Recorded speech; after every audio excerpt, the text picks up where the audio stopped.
বাদে এবং পাশে থাকার চেষ্টা করেন।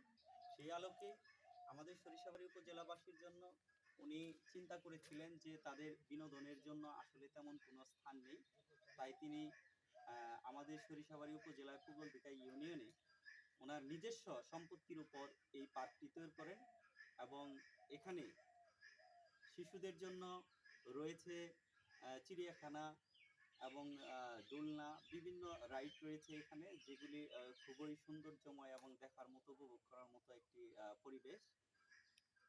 আপনারা যারা বিনোদনের জন্য বা বিনোদন প্রেমী, যারা এখানে বিনোদনের জন্য আপনাদের প্রাণ কাঁদে বা বিনোদন করতে চান, তাদেরকে আমি আহ্বান জানাবো যে আপনারা এই যমুনা সিটি পার্কে আপনারা আসুন এবং এখানের পরিবেশ উপভোগ করুন। আপনাদের ভালো লাগবে, আমারও ভালো লাগে, আমি প্রায় আসি, আপনারাও ইনশাল্লাহ আসবেন বলে আশা রাখছি।